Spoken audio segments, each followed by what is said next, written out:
Apa kabar saudara? Salam sehat untuk kita semua.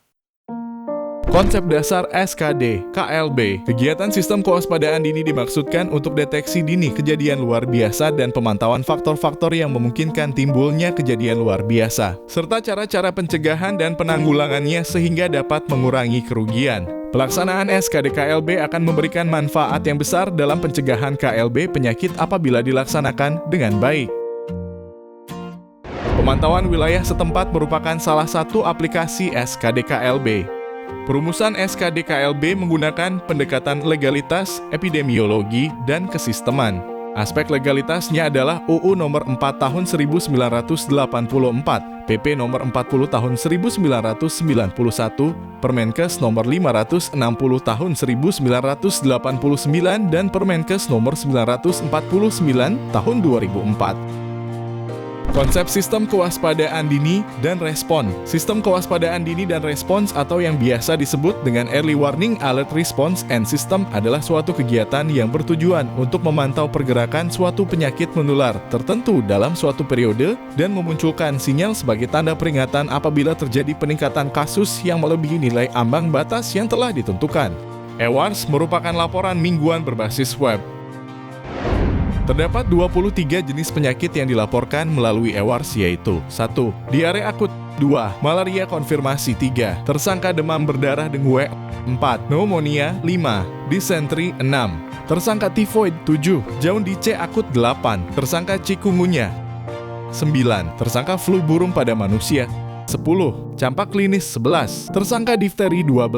Tersangka pertusis 13. Lumpuh layuh mendadak 14. Gigitan hewan menular rabies 15. Tersangka antraks 16. Tersangka leptospirosis 17. Tersangka kolera 18. Klaster penyakit yang tidak lazim 19. Tersangka meningitis 20. Tersangka tetanus neonatorum 21. Influenza like illness 22. Hand, foot, and mouth disease 23. Tetanus. Tujuan SKDR 1. Menyelenggarakan deteksi dini KLB bagi penyakit menular 2. Stimulasi dalam melakukan pengendalian KLB penyakit menular 3. Meminimalkan kesakitan atau kematian yang berhubungan dengan KLB 4. Memonitor kecenderungan penyakit menular 5. Menilai dampak program pengendalian penyakit yang spesifik. Indikator pelaksanaan SKDR berupa ketepatan dan kelengkapan pelaporan oleh seluruh puskesmas. Ketepatan dan kelengkapan laporan puskesmas yang dilaporkan setiap minggunya melalui format mingguan akan sangat berpengaruh dalam mendeteksi penyakit yang berpotensi KLB. Sebagian besar penyakit menular yang masuk dalam sistem kewaspadaan dini adalah penyakit menular dengan rata-rata masa inkubasi selama 1 minggu. A. Sistem kewaspadaan dini kejadian luar biasa. Penerapan SKD KLB menggunakan pendekatan deteksi dini KLB dan pendekatan faktor risiko KLB. Pendekatan deteksi dini menekankan pada identifikasi adanya KLB sedini mungkin sehingga upaya penyelidikan dan penanggulangan dapat segera dilakukan dan korban sakit atau kematian dapat dicegah atau dikurangi. Pendekatan faktor risiko menekankan pada identifikasi faktor risiko KLB agar upaya-upaya pencegahan dan kesiapsiagaan menghadapi kemungkinan terjadinya KLB dapat dilakukan. B. Indikator SKD KLB adalah tanda-tanda terjadinya peningkatan kesakitan, kematian, atau perubahan faktor risiko yang dipantau secara terus-menerus dan sistematis terhadap kemungkinan terjadinya KLB untuk mengetahui terjadinya perubahan atau penyimpangan. C. Variabel SKD variabel, kasus dan variabel prakasus. Pemantauan terhadap jumlah kesakitan dan kematian atau kasus dan pendekatan faktor risiko KLB, pemantauan terhadap perubahan lingkungan, perilaku, dan pelayanan kesehatan. Langkah-langkah SKD KLB. 1. Penetapan daerah rawan KLB. 2. Penetapan bulan atau minggu rawan KLB dalam kurung hasil kajian data KLB sebelumnya. 3. Penetapan penyebab terjadinya KLB dalam kurung hasil kajian data KLB sebelumnya dan kondisi sekarang. 4. Pengajuan rencana kegiatan dalam kurung anggaran menghadapi kemungkinan KLB. 5. Pemantauan terhadap peningkatan kasus atau kematian. 6. Pemantauan terhadap faktor risiko. 7. Penyelidikan situasi rawan KLB atau ada dugaan terjadinya KLB.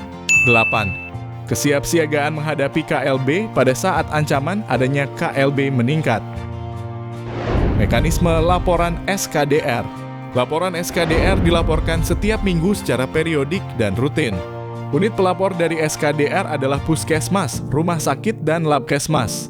Pengiriman data agregat dari unit pelapor dikirimkan melalui SMS maupun WhatsApp ke nomor server SKDR atau melalui website SKDR. Mekanisme kerja pengiriman laporan SKDR. Pemantauan wilayah setempat selama ini digunakan oleh program imunisasi dan program kesehatan ibu dan anak sebagai alat pemantauan hasil program imunisasi berupa grafik atau gambar pencapaian hasil imunisasi di masing-masing wilayah desa, posyandu atau lainnya. Dengan PWS akan dapat menentukan tindak lanjut yang akan dilakukan, sehingga hasil imunisasi dapat diperbaiki dan akhirnya secara kumulatif dapat mencapai target yang diharapkan. Begitu pula PWS yang digunakan untuk program KIA atau program lainnya. Jadi sekarang kita tahu bahwa PWS yang digunakan untuk program imunisasi merupakan salah satu sistem surveillance kesehatan masyarakat yang berfungsi untuk memantau kegiatan program imunisasi secara terus-menerus yang meliputi pengumpulan data, pengolahan data, analisa data, interpretasi data dan penyebar luasan informasi hasil kegiatan melalui pembuatan grafik PWS program imunisasi. 2. Program diare. Pada program diare atau program penanggulangan penyakit lainnya dapat digunakan untuk memantau perkembangan penyakit di suatu wilayah. PWS merupakan bagian dari sistem kewaspadaan dini KLB yang dilaksanakan oleh petugas kesehatan. Melalui PWS akan terlihat kecenderungan peningkatan suatu penyakit.